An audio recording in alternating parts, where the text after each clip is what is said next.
Are carbs bad? Is protein the number one thing that we should be focusing on in our diets? Is fiber really that important? Do we even need it? What should you be eating to prevent, or dare I say, reverse type 2 diabetes? Frankly, I've actually had some serious questions about a lot of dietary information that is out there coming from the USDA, all of those things. I mean, I have really had red flags about we should be getting about 1,000 grams of protein a day. And I'm actually excited because I'm finally getting my questions answered from an actual medical doctor. We get to peel back and look at the actual truth and the science behind all of this diet information, because there's a million stuff out there on the internet. So if you have had these questions, if you've been confused about what you should be eating, protein, fiber, are carbs good or bad, all of those things, you're definitely going to want to stay tuned for this interview.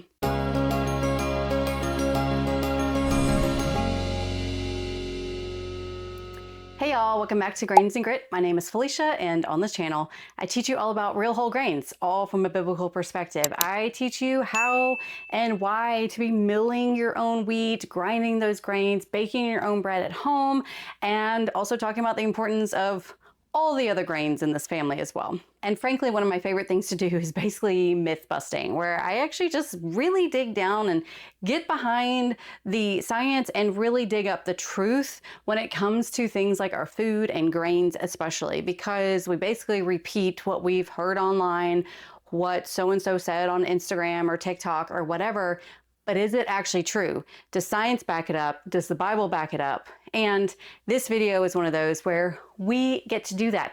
And I actually get to interview a wonderful woman that I recently came across. Her name is Dr. Beth Motley. So who is Dr. Beth Motley? First of all, she is a board certified family medicine and lifestyle medicine doctor. And she's actually out of Greenville, South Carolina. And what she focuses on is she helps her patients prevent, treat, and even reverse chronic disease through evidence-based lifestyle changes, which is awesome. She's not one of those doctors that's just prescribes a legal drug and sends you on your merry way. She particularly focuses on things like type 2 diabetes, obesity, and heart disease. She has written extensively on this, and she's a speaker as well. Now, she's actually a very well-rounded woman because she actually is a mother of 6, so she is a fellow large family mama like myself, but she's also a former member of Team USA figure skating, which I think is super cool.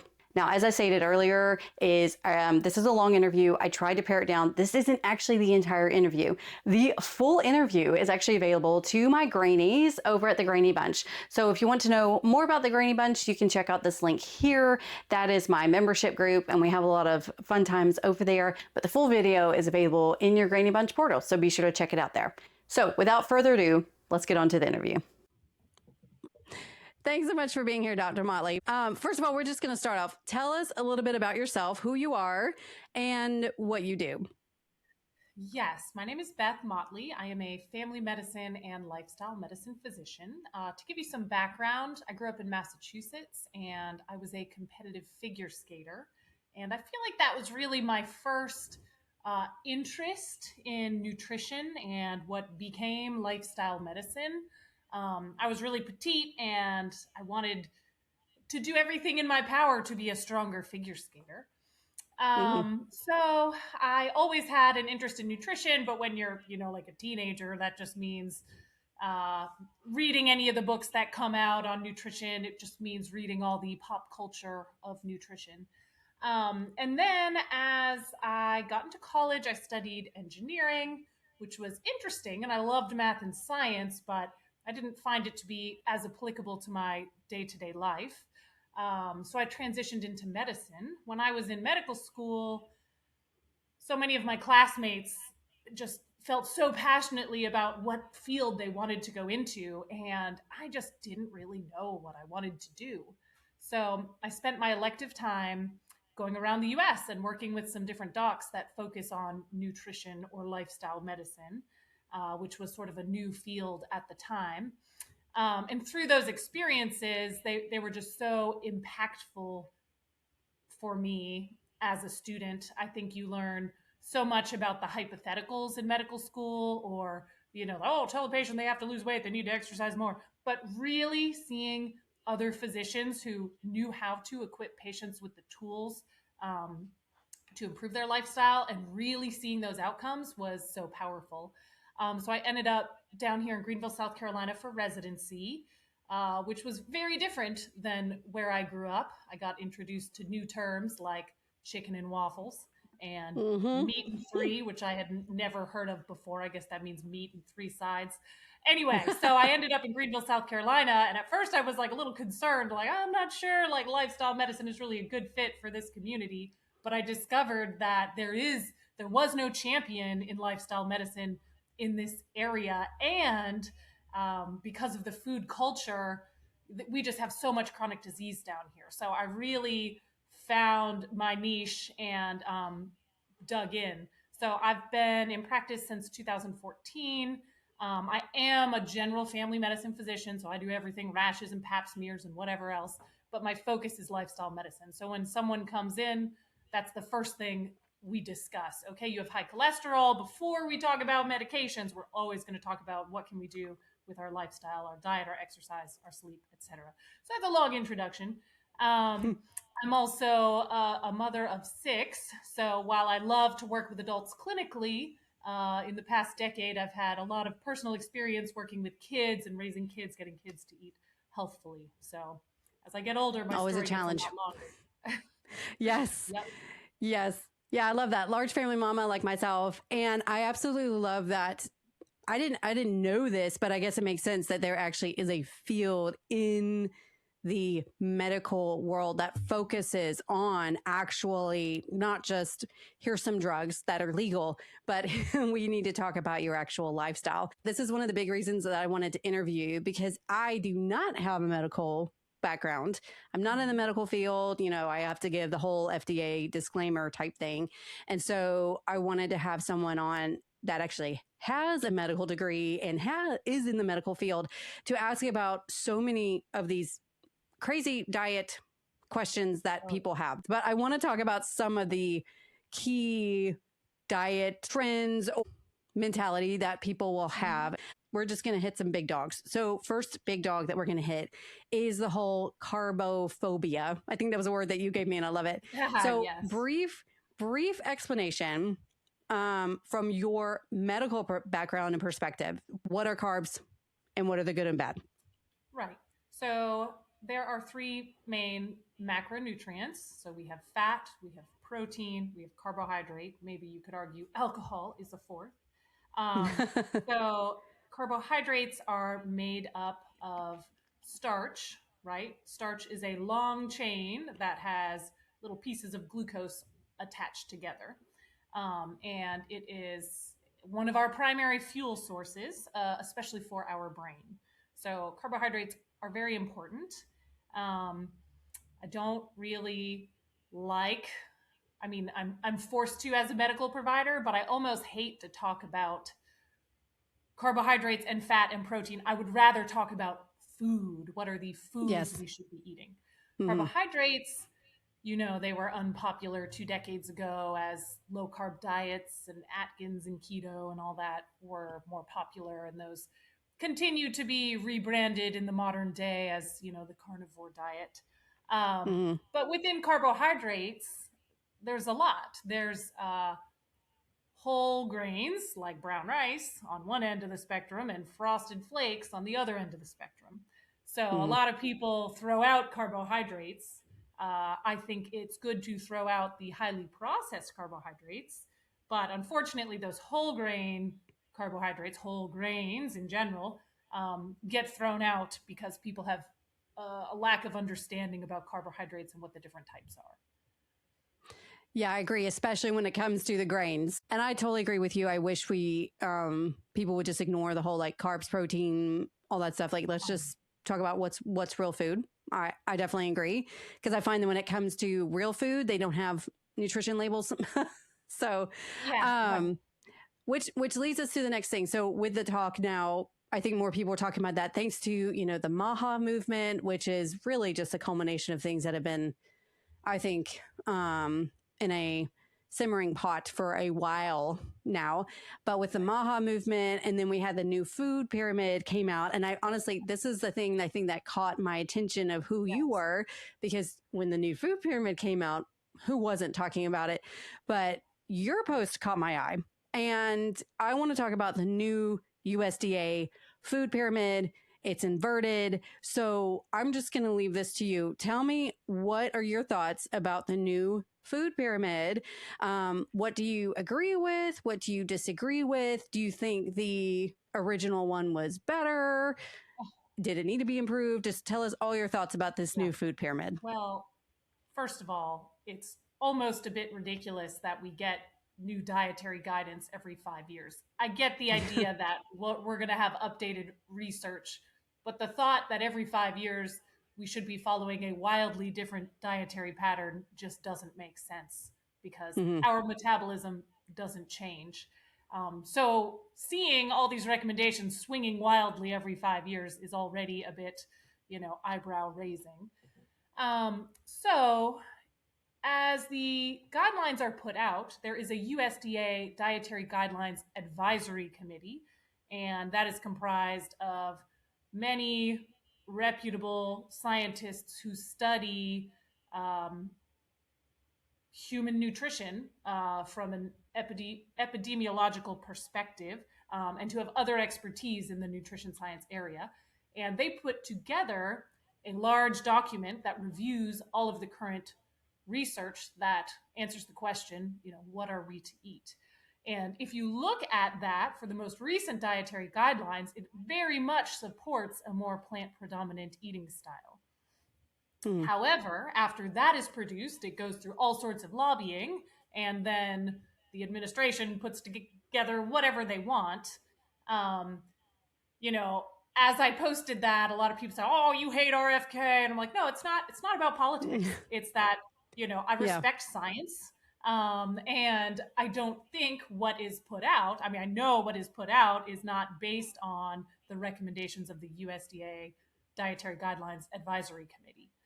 Um, so, and I understand there's been a lot of mistrust in science. Science aims to be objective, but there is room for biases.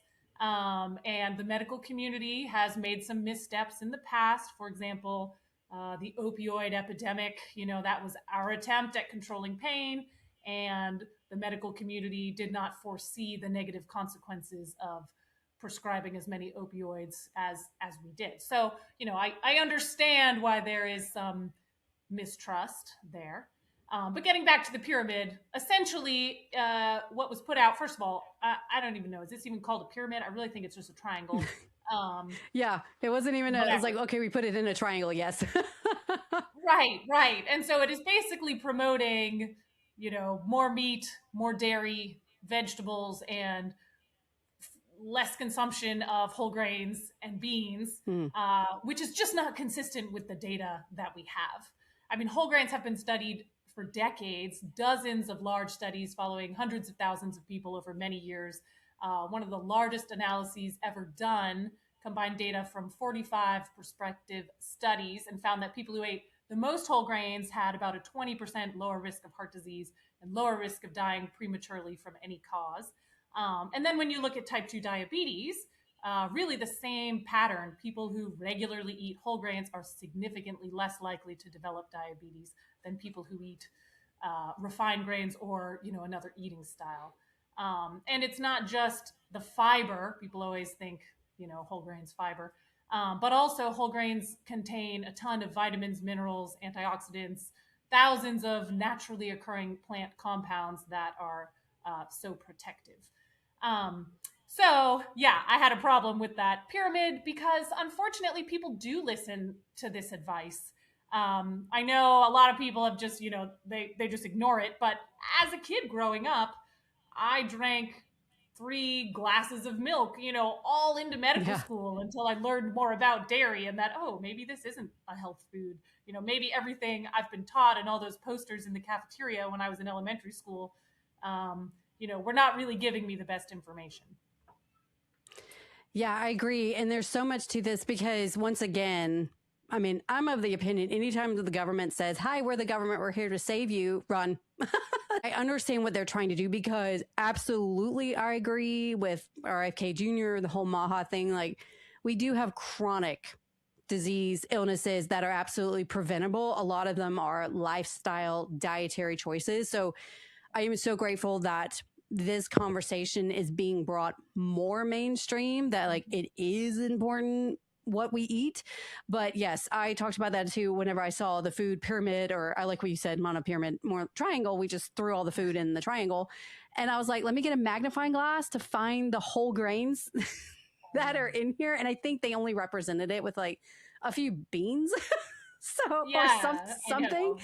And I was like, really? Because grains have sustained humanity for thousands of years. Like whole grains have sustained humanity for thousands of years. And the science backs it up, like you said. As a Bible believing Christian, we see, my belief is that God created us places in a garden. We've been farmers from the beginning. Even if you are from the evolutionary standpoint, we eventually get to agricultural and grains, and we've been doing this for thousands of years. And so, but there's so much like, because I know what the old food pyramid did is it said whole grains, but most people don't know what that is. Like they would think buying the whole wheat bread from the store is good, but that's still Yeah. most likely not true whole grain. So with that, why, in your opinion, why do you think whole grains or even just grains, wheat, that whole category, why do you think it got such a bad rap to begin with? Like what caused us to completely go off the rails of what our ancestors did for thousands of years? Right. So I think there's several reasons why whole grains have gotten a bad rap. Number one, influence from the meat and dairy industries who have very powerful lobbies. Um, and also because I think when people dabble in low carb eating styles, that often means if they're cutting carbohydrates, most of the carbohydrates that people consume are junk food, crackers and pretzels and, granola bars with all sorts of added ingredients, um, various breakfast cereals. I think when people adopt even like a gluten-free, that's another version of a low carb eating style, oftentimes gluten-free or low carb eating style, a lot of times they are cutting out a lot of junk food in their diet to start with.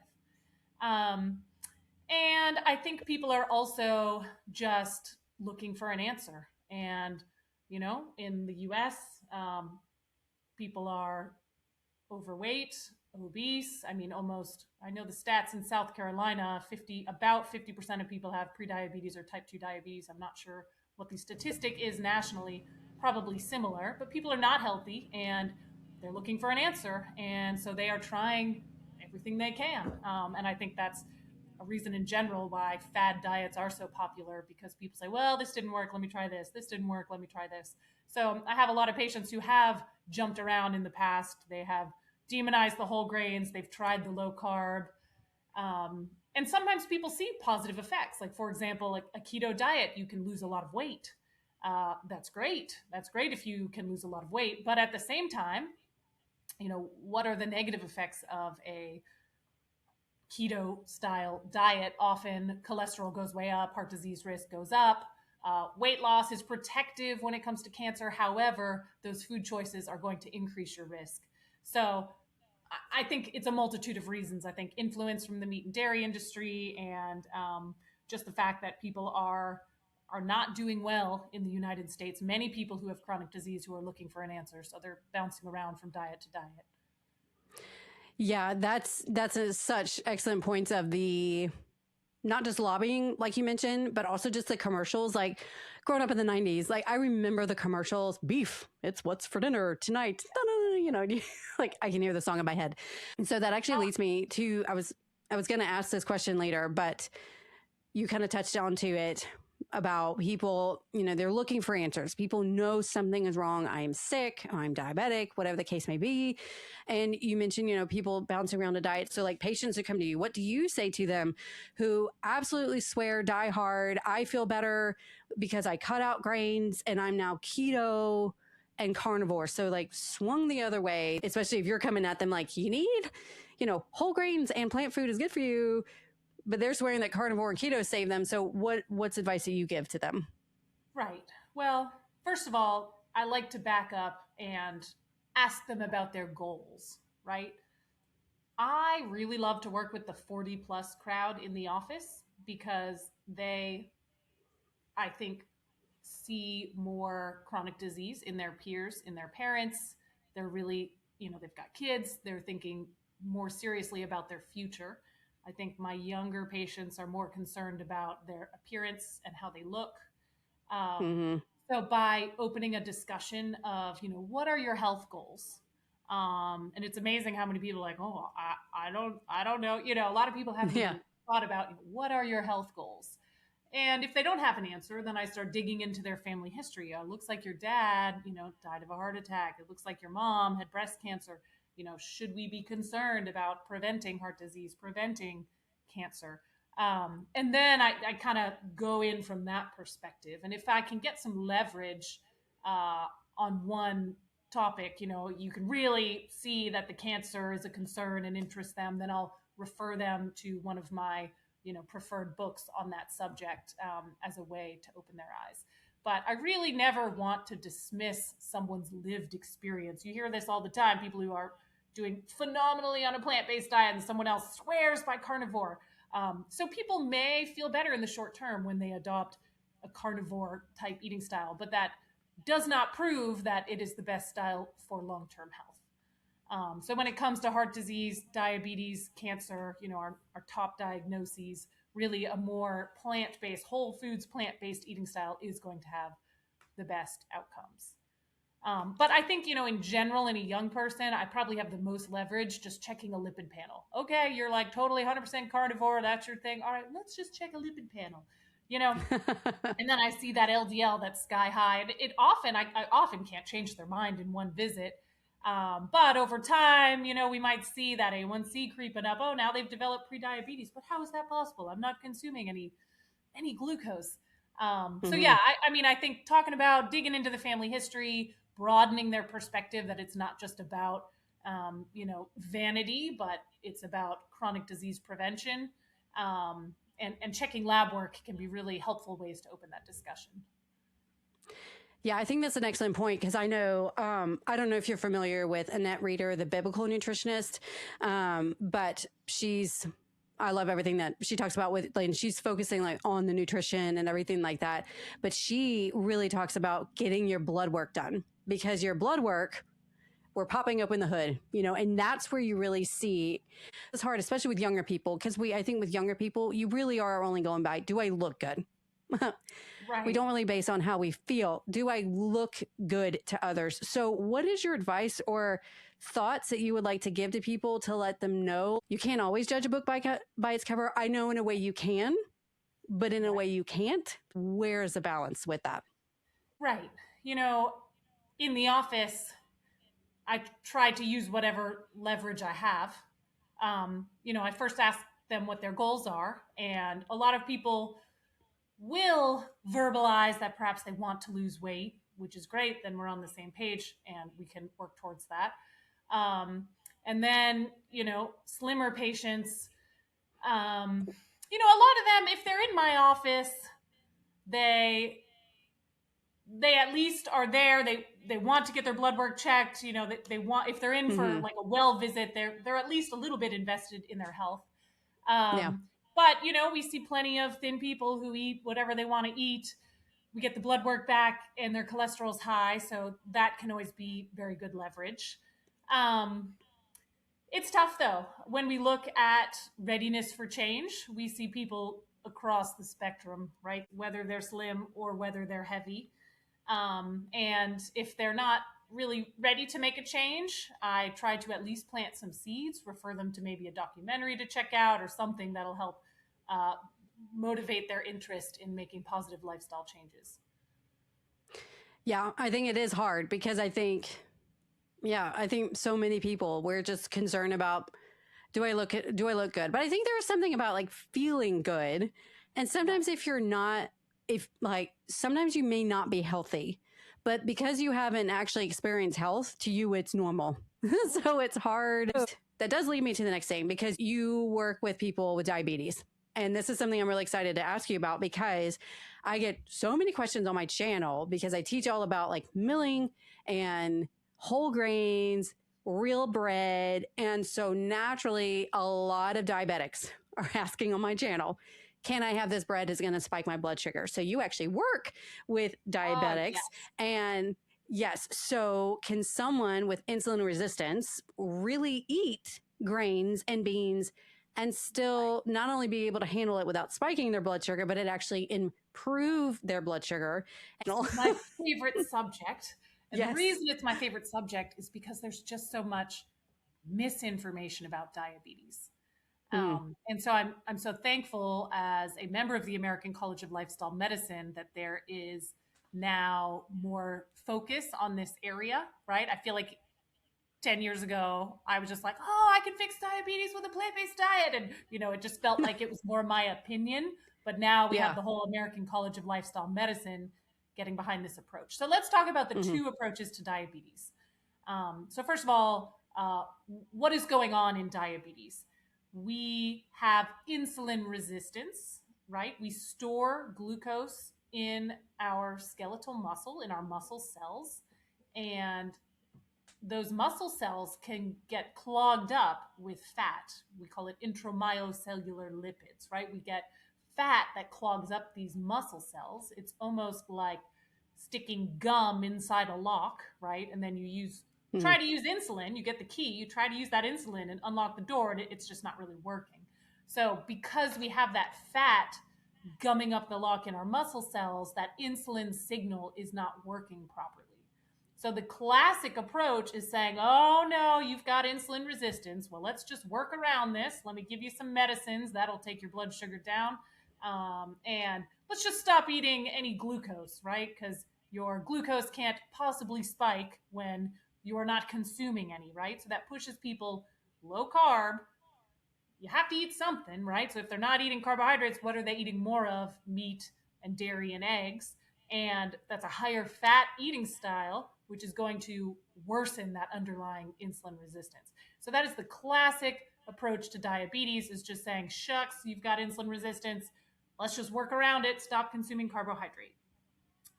The other approach, the American College of Lifestyle Medicine approach to treating diabetes, uses a more whole foods plant based eating style, or the language they use is plant predominant eating style. So that means fruits, vegetables, whole grains, and beans. And this I mean, a few nuts and seeds in there, whatever. But this eating style in general is going to be much lower in fat, right? That's going to help unclog those muscle cells, get the fat out of the muscle cells, and repair the underlying signaling process.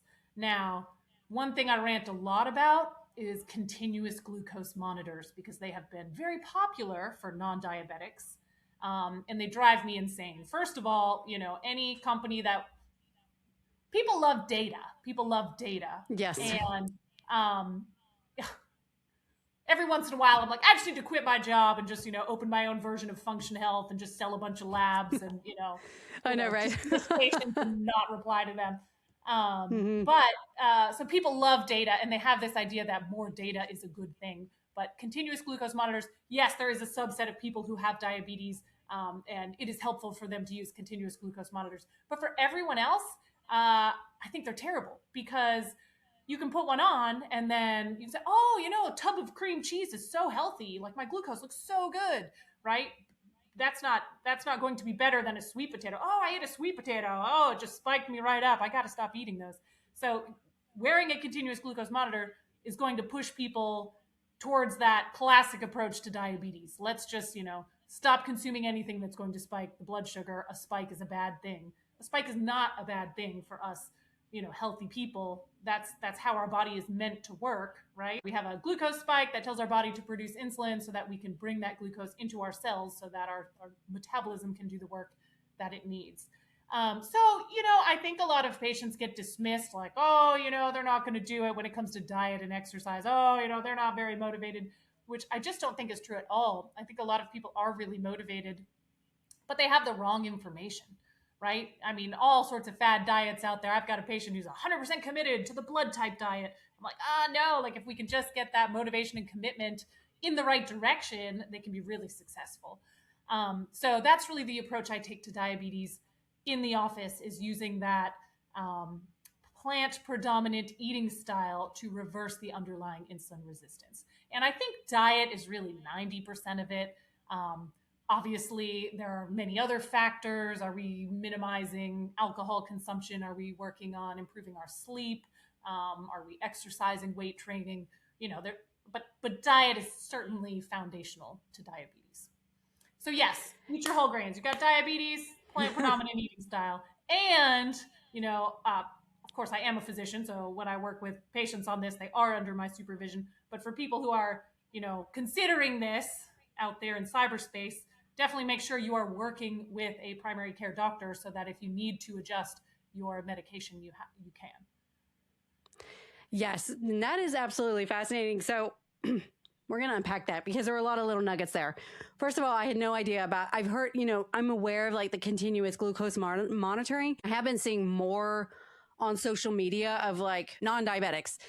And they're talking about like, this is what helped me lose weight, like continual glucose monitoring. And I'm like, okay, like I haven't been paying too much attention to it. But that is fascinating that you actually say that's a bad thing, because we are supposed to see spikes in blood sugar. Like just because you have a spike in blood sugar does not necessarily mean that is a bad thing, because our bodies are going to do this naturally. But if so long as overall you are eating a healthy diet, your body knows how to respond correctly. Is that basically? Right. And it can be misleading, you know, even in someone who does have diabetes, they can get a continuous glucose monitor and their numbers will look better. It'll train them to eat low carb and they probably will have a better A1C 3 months later, but they're going to be stuck with diabetes forever, right? Mm-hmm. They're not reversing the underlying insulin resistance. They're merely managing or controlling the disease. That's why I like the American College of Lifestyle Medicine approach, using a plant predominant eating style. And, you know, a lot of people, they get all confused about all this and frustrated, and they're like, whatever, I'm going to go like low carb, plant based, and then just eat salads. I'm like, no, you can't just eat salads. This is not a salad based eating style. You need to be having the whole grains and beans to really fill yourself up and satiate you. It's not a starvation diet. It's not a vegetable only diet. Yeah, I mean, you have a lot of kids. I have a lot of kids, and I've told people this. Like, first of all, do you have any idea of how much produce I would have to have on hand to satisfy these kids' bellies? Because, and also, like, even with my husband and all my kids, I mean, they're very active lifestyles, and like they could eat a huge salad. Like, I am full. I am stuffed. We're not going to eat anymore. 30 minutes later, they are starving. And so, right? Yeah. Okay. So let's talk about another one. This is probably the question that I was most excited to be able to actually ask you. And that is the whole protein question. Oh, yeah. So I think now the big thing that people say is like, you need your protein. You need like 100 grams of protein, 110 grams of protein, some sort of formula that you have to figure out based on your body weight of protein. And it's been very confusing for me, because I do agree protein is good. God gave us protein in various forms. Like, protein in and of itself is not bad, but like, how much do we actually need? What exactly is the science behind this? Right. What is incorrect? And also what is maybe correct about this? So where are they getting this from? What's the truth and what are the falsehoods? The estimated average requirement, or the EAR, for protein for your average individual is 0.66 grams of protein per kilogram body weight. Now, not that I'm a fan of USDA guidelines, because they are not primarily a nutrition advocacy group. Won't go too far on that tangent.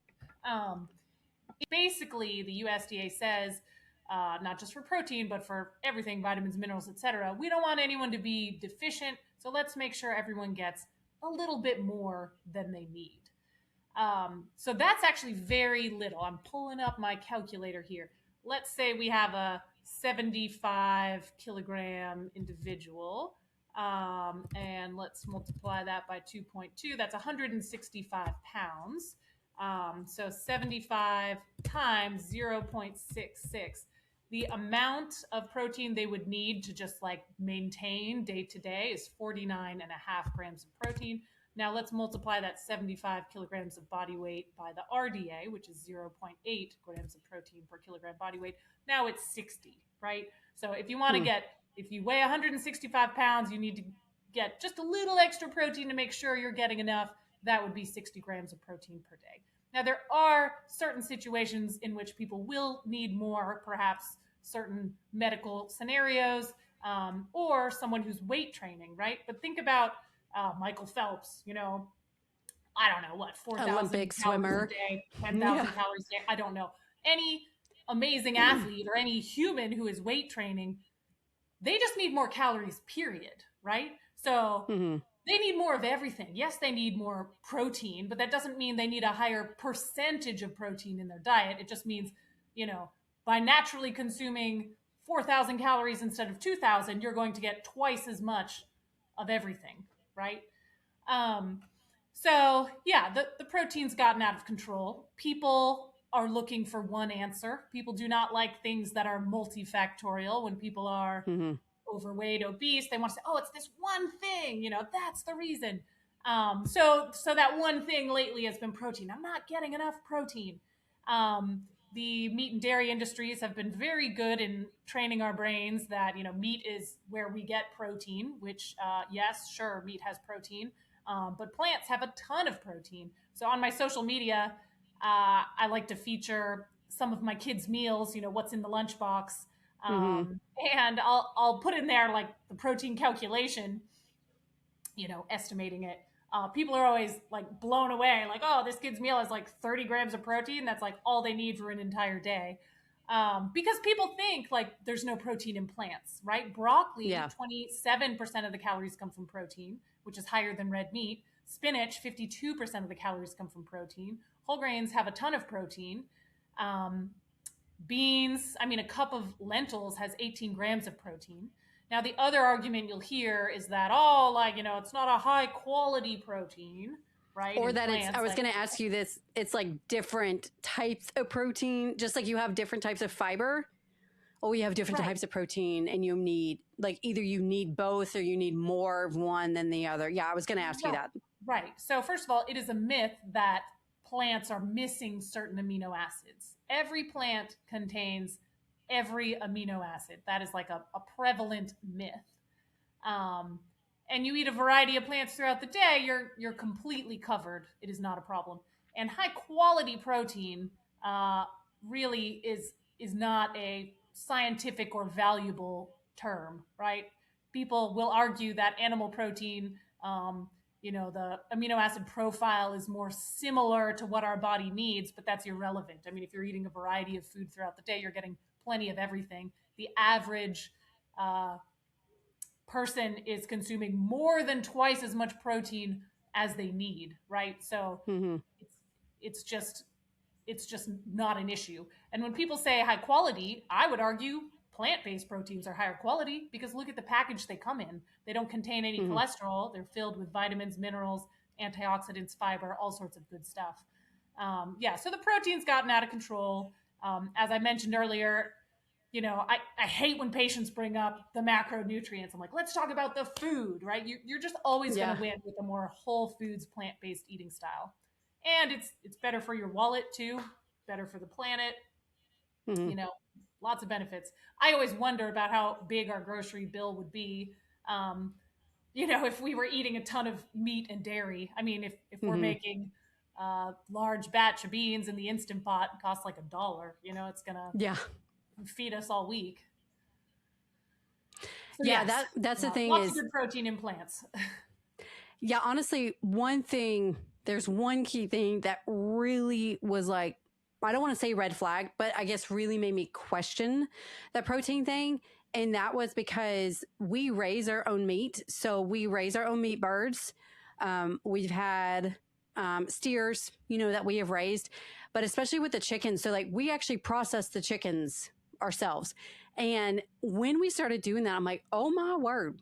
First of Yeah. all, like there's so much work and time that goes into raising the animals, processing the animals, and on top of that, how many chickens it is for like, 50 wings for that, for a Right. football game or something, or how many like people we also just consume like I'm only buying chicken breast, I'm only buying chicken thighs, and now like I look at it, I'm like, do you know how many chickens this represents?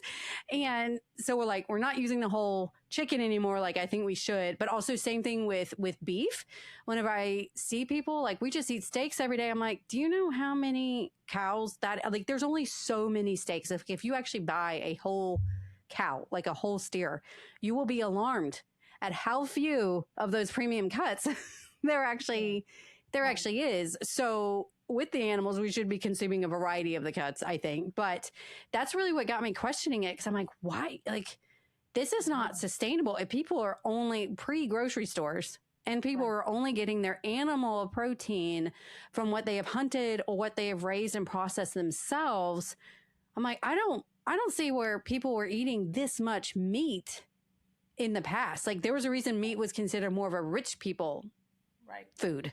So that's Um, why I really like the language the American College of Lifestyle Medicine uses, a plant predominant eating style. If you look at yes. the blue zones, the pockets of the world with the most longevity, the least chronic disease, they're generally following diets that are 95% plant based. Meat is used as a condiment or a special occasion or a once a week Hmm. event, but not a 3 meals a day type thing. So I think when you look at the evidence, it's going to point us in the direction of plant predominant. Um, Hmm. while I go 100% because I find that's easier, right? It's just Hmm. easier just to say this is just oatmeal for breakfast. It's just easier not to have Hmm. to deal with that 5%. Um, but I don't think you can argue 100% is going to give you better outcomes than 95%. So Yeah. yes, plant predominant. And where do you think this came from with the whole like, we need more protein? Is this simply a marketing thing, like the meat and dairy industry? They're the ones who can afford commercials. I've never seen a commercial for lettuce or Yeah, I carrots. know, right? I think it is largely marketing. Yeah. And I've also heard people argue that, the pandemic in 2020, people working from Mm. home, having a little more control over their diet, people getting more interested in fitness because they have more free time in Hmm. 2020, that was just a ripe time for food marketers to capitalize on that. So, I think this is the world we live in now, but 5 years from now, it'll probably be something else in the spotlight. Oh yeah. Oh Yeah. yeah. We'll I see what agree. that is. Yes. So leading from the protein, and you definitely are plant dominant. Now you yourself are 100% plant based. Um, but I do want to still stick with the protein because I love what you said. How it's very interesting because I'm sure most people don't even think about it. That plants actually do have good amount of protein in Yeah. them. They're Right. packaged very well. So let's actually talk about one of the highest plant food, at least what I think. If I think plant food, what's high in protein, I'm going to reach for the beans. So why are beans, which I classify beans as a grain? I know the sciencey people don't, but I do. And Yeah. so why are beans such a big deal nutritionally? Like what makes beans such a powerhouse superfood, nutritionally speaking? Yeah. I'm pulling up my chart here. Jeff Novick, who's a dietitian, has this wonderful chart. The percentage of calories from protein in common plant foods. It's something that I hand out to my patients all the time when they just can't wrap their mind around the fact that Hmm. plants could contain protein. So, I mean, if protein is a concern, beans are very high. I think like 20 to 25% of the calories come from protein. Beans also have a ton of fiber. Only 5% of Americans are consuming enough fiber. No one seems to care because, we don't have an industry that's pushing for fiber. But fiber Oh, is they'll so care one never. important. That'll probably be the next thing. The next, the Yeah, next yeah, yeah. push. Yeah. You're actually hearing a little bit of it, fiber Hmm. maxing. That's a trend now, like consuming as Oh much no. fiber as you can. Oh, please don't let it But be. of course, people are already like, all right, what fiber supplement should I get? I'm like, no, like Yes. fiber maxing means, cut out all the refined foods. Mm-hmm. and eat real food. So it contains a ton of fiber. Fiber is important. The carnivores will argue like, oh, like fiber has no nutritional value. Like we can't break down fiber, and that doesn't fuel our day. Fiber is fuel for our good gut bacteria. Mm-hmm. Now, people will always say, "Oh, I can't eat beans; I'll get bloated." I'm like, "Well, that's because you never eat beans, and your gut does not know how to process beans, right? It takes some time for our microbiome to adapt. So you can't just eat like 3 cups of black beans and think that you'll have no problem." Yeah, so beans are completely a nutrition powerhouse. They're loaded with good fiber. They're very satiating, so they will keep you fuller for longer. I was looking at a study recently. I forget the title of it, but it was talking about beans and how if you consume more beans at one meal, let's say lunch, you consume more beans, you will naturally consume fewer calories at the next meal because those beans will keep you fuller for longer. They're also packed with vitamins, minerals, antioxidants. They're going to be very anti inflammatory. If you ever hear of a diet style that is, you know, not including beans, then just walk away, right? I mean, that's what I tell my Yes. patients. I'm like, if there's ever a Yes. diet that's saying don't eat beans, like that's just a big mistake. They're the ultimate Mm-hmm. health and longevity food. They're so cheap. Um, it's so easy to make a huge pot of beans. Um, we we make like an instant pot batch every weekend. We also use canned beans. I'm Mm-hmm. a working mom with a ton of kids, and while I would love Mm-hmm. to make everything from scratch, it's just not going to be practical. We use some frozen Yep. veggies. We use canned beans. Whatever's going to allow you to eat more beans and less junk food is the right answer. So yeah, beans. I just wish they were part of American culture. They're not. I mean, a Yes. lot of restaurants don't even have beans anywhere on their menu. Mm-hmm. And I'm Well, almost in the South, we surprised. do have green beans. Yeah, That's about yeah. it. Exactly, With like exactly. a lot of But bacon in it. I mean, they're so cheap. They're so cheap. Like Yeah. restaurants should be serving some good beans, but Yes. when Well, I that's open why, my restaurant honestly, someday, we'll feature them. yes. Well, like, honestly, that's why I tell people like authentic Mexican food. Yeah. Hello. Like, if you're like, beans are so boring, rice is so boring, honey, okay, you do like real authentic Mexican food. They have it down. The I magic they do with beans and rice is incredible. yeah. And then like all the salsas, which are fresh vegetables that are easy to make yourself. Yeah, beans is like seriously an underrated food. But like you said, it feeds kids. It is so cheap. Like we talk about, oh, I'm so poor. I'm eating a diet of beans and rice. Well, congratulations. You're probably now eating healthier than you ever than you ever Exactly, have. exactly. I know. Um, which I do want to talk about that. One of my favorite topics is fiber, which I've yet to actually do a video about fiber. That needs to come very soon because I talk about this where in the United States, colorectal cancer is on the rise. More young people are starting it's increasing in young people. Like they're honestly looking at, we need to recommend colonoscopies, colonoscopy. Yeah, that's Colonoscopy, it. yeah. Colonoscopies at a younger age. Don't wait until, what is it, like 50, I think. Right. People like, you need to start screening younger because we're starting to see it on the rise. And I'm over here like, hello. It's probably the I serious lack of know. fiber because, like you said, whenever I saw this, I was stunned. I had to look at multiple sources because I didn't believe it.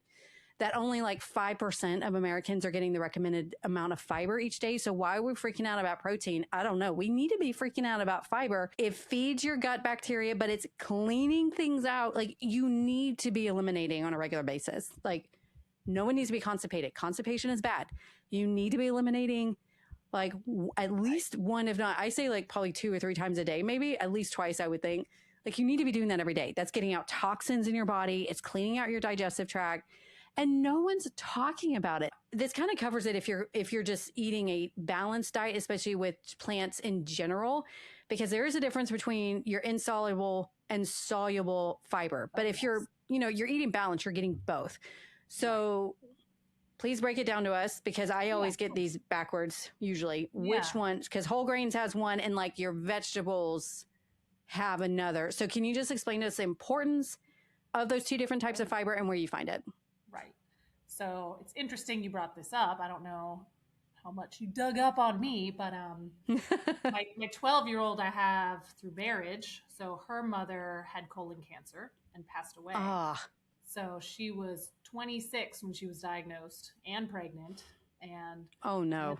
went through chemo while pregnant, delivered a healthy baby who's now at a gifted and talented school in town, and then passed away 2 years after that.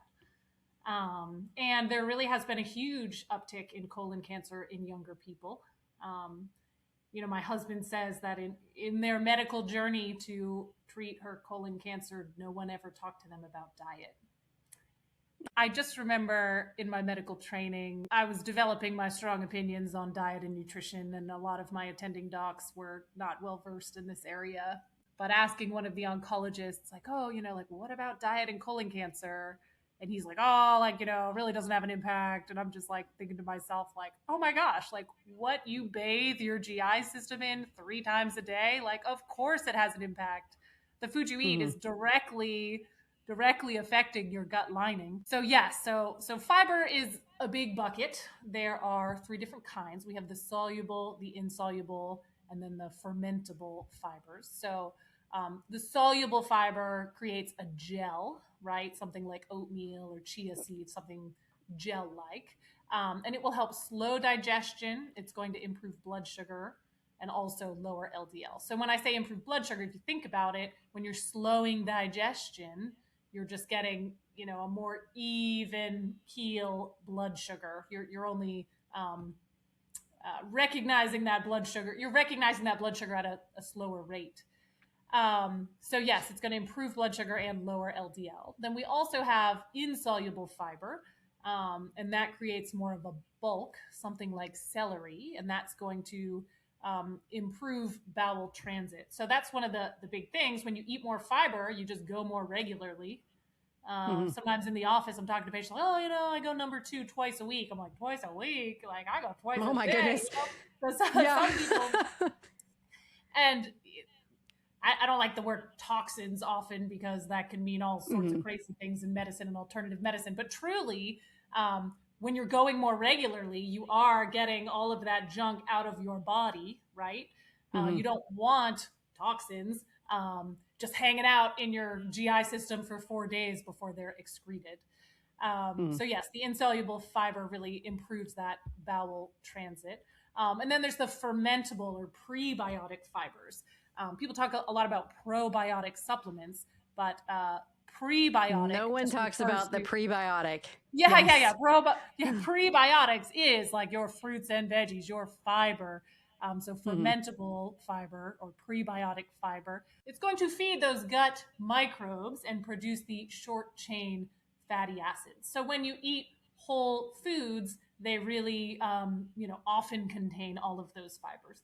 Now, one point I will make with patients, especially my patients who are working on weight loss, I'm a fan of all whole foods, and we also include slightly processed whole foods. Even whole grain bread, is slightly processed. It's not the whole Mhm. food in its intact Yes. form. I think about a whole food, right, compared to a smoothie, compared to a juice, right? Mhm. So the whole food contains everything in its intact form. As we stick it in the blender, we are breaking down that fiber. It's still present, it's just broken down, right? And Mhm. then when you make a juice, you completely eliminate it. So there may be a role for all of those things in your diet, but really the whole food version is going to be the best.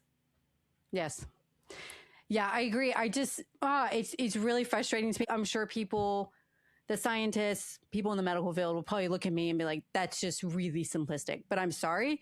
In my opinion, whenever I see people, how many people have digestive issues, have ulcerative colitis, Crohn's disease, colorectal, like the colon type cancers. I'm like, you're telling me like this is on the rise, and yet we eat that little fiber. Like people are throwing out their whole grains. And for decades, we haven't been on a regular basis consuming whole grains. Most people in the United States are not consuming whole grains on a regular basis. That's just because of the flour industry.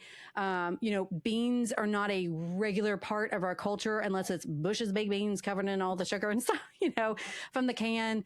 fiber is not one of the main food groups that we're getting. I'm like, for me, I think there's a correlation. Well, And and when you talk about gut health, mhm, oftentimes it's treated the same way the classic approach to diabetes is treated, right? Oh, shucks, like your digestive system isn't working. Oh, you're having trouble with beans, just stop eating them. You're having trouble with cauliflower, just stop yeah. eating it. So people with gut health problems, they end up cutting a lot of foods out of their diet. Um, and there is a place for that, right? The low FODMAP diet. I think if you're having a short term acute flare of whatever Mhm. gut health problem you have, sometimes that's helpful in the short term to get you over those symptoms.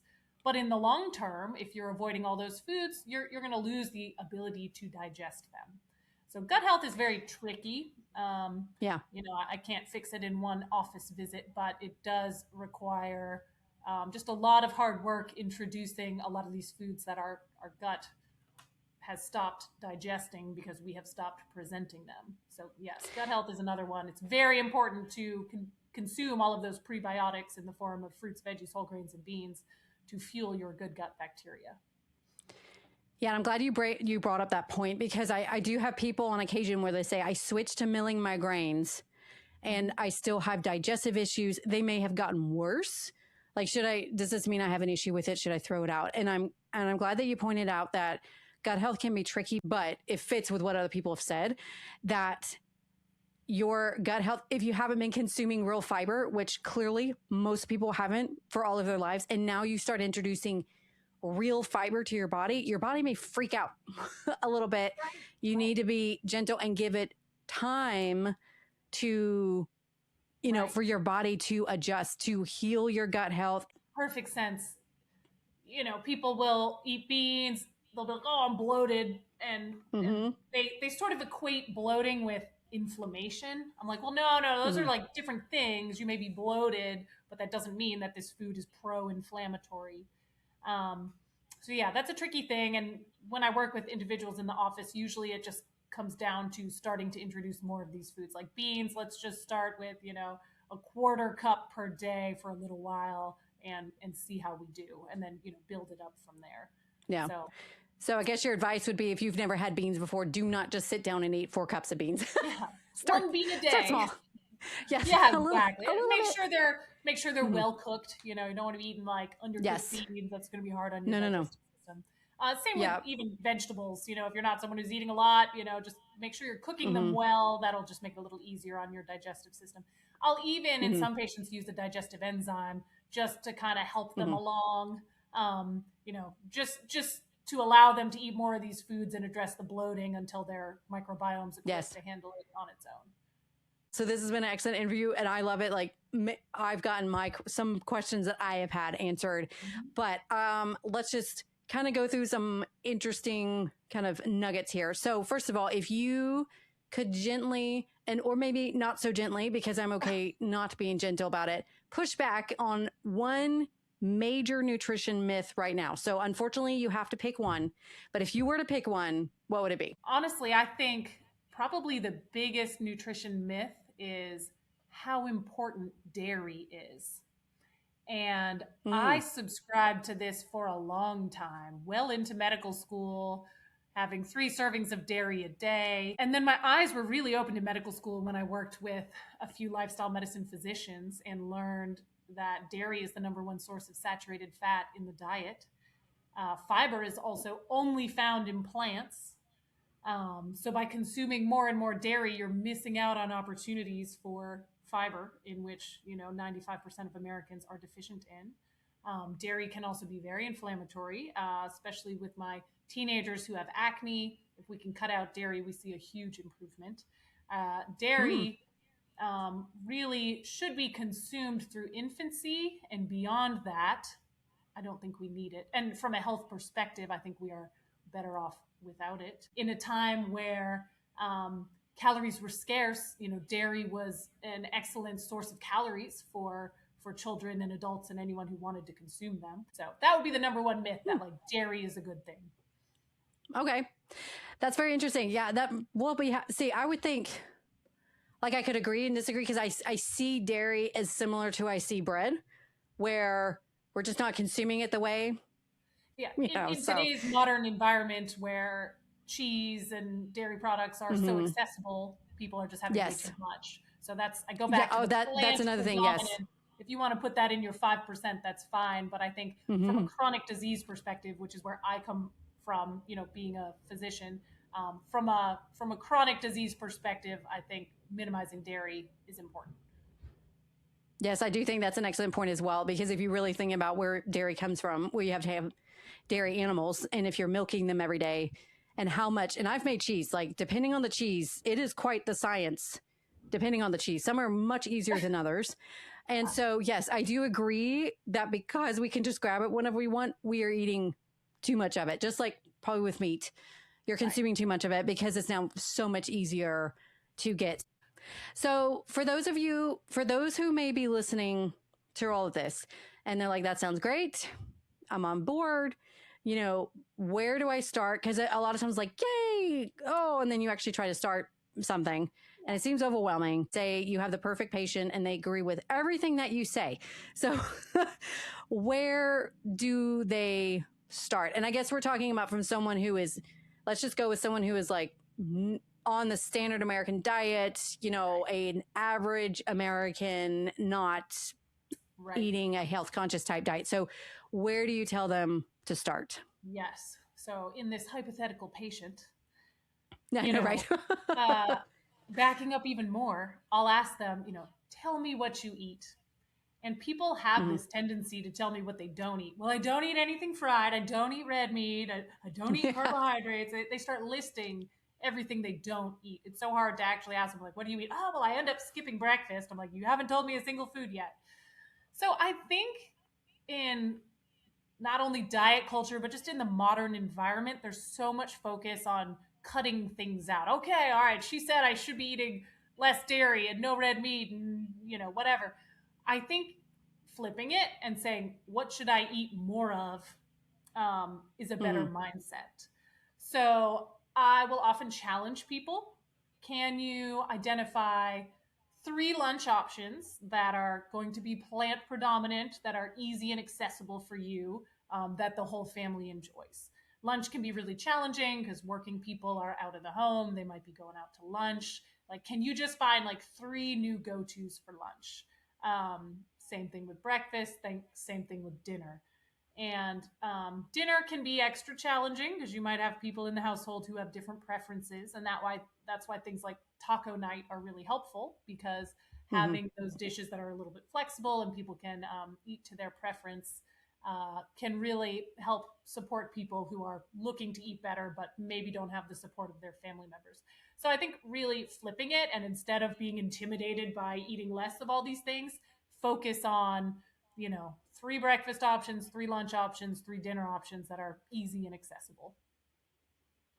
Yeah, that actually reminds me. I think that's excellent advice. It reminds me of what I heard. Have you seen the documentary Hungry for Change? So, one thing that they stated was going into how, when we start like a diet or whatever, we instantly go into well, I can't have XYZ.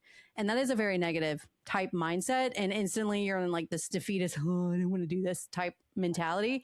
And so they talked about switching to, well, I can have it because we are all grown adults here. Okay. I mean, if you're a grown adult, technically I can eat whatever I want. If I want chips in my closet, like I can totally do it. And so, like, no police is out here to arrest me, but I can have it, but I don't want it. And that mentality shift is a huge game changer. But also, they mention, like you said, where, okay, what are you consuming right now? Which is interesting how most people go into what they're not consuming. People don't, I think it's this honesty thing. Like, we don't want to, like, I'm going to be judged if I tell you what I actually eat. So, what are you consuming right now? And can you make a switch to a healthier alternative? So, for me, and what they actually, I was so pleased that they used this example in the documentary. You like waffles or pancakes for breakfast, or maybe you like toast.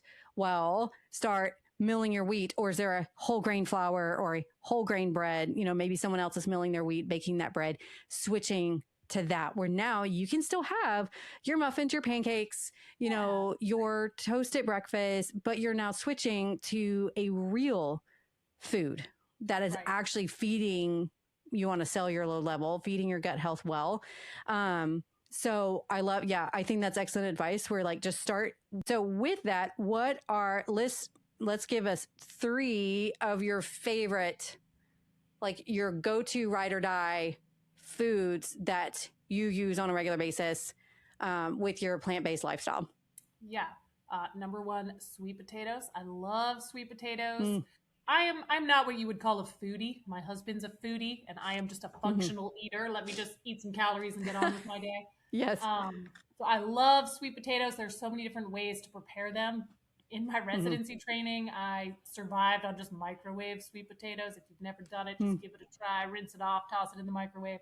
Mm-hmm. Probably not like what you would do, your level, but Yeah. or you can like roast a bunch of them in the oven and just grab them from the fridge Mm-hmm. all week. Number 2 would have to be oatmeal.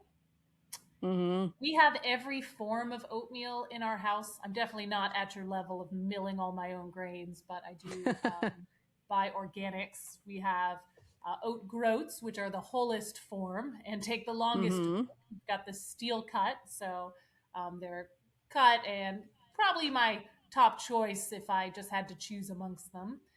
We have the Mm-hmm. old-fashioned rolled oats, which I often use in cookies and things like that. Um, and then I even have the oat bran, which is, technically not a whole grain, but it's the better half Yeah. of the not whole grain, right? It's the bran Mm-hmm. layer that's going to be even richer in fiber and vitamins, minerals, etc. Um, I like to have that one when I'm really in a rush because you can just toss in some hot water and be on the go, and it's going to be nice and filling. Third food, I really like dark cherries. In my Ooh. past pregnancies, those have always been my like, I'm just like craving something. It's usually the dark cherries. Yeah. Okay. So not always So in you got a little season. sweet in there. Yeah. Oh, I'm definitely a sweet tooth. People are like, oh, you're a sweet tooth. I'm like, yeah, I am. Like, but I Mm-hmm. I take that out, or I express that in fruit, right? Not junk food, but fruit. Love Mm-hmm. fruit. Well, I love that. This has been such a great interview. I just really appreciate you talking with me. And let's end this with, where can people find you? Yes.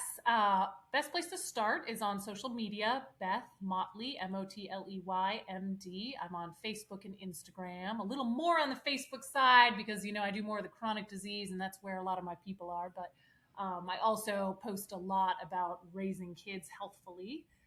So really spanning the age groups there. My website, bethmotley.md.com. I don't offer any virtual consultation at this time. But if I do in the future, you'll know about that through my social media. Okay. Well, thank you so very much for being here. Yes, thank you so much. All right, y'all. So, is your brain blown yet?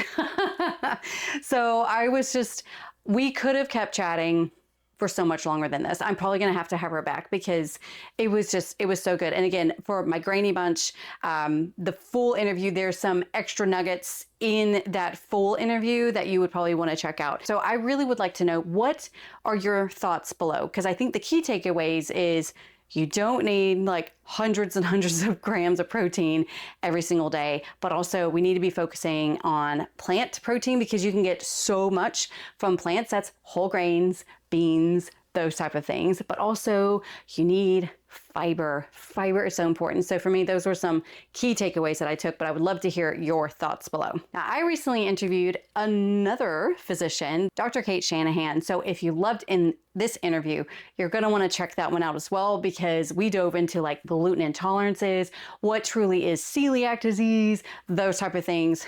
Excellent interview. That's this video up here. And as always, I hope y'all have a wonderful day, and I'll see you next week. Bye.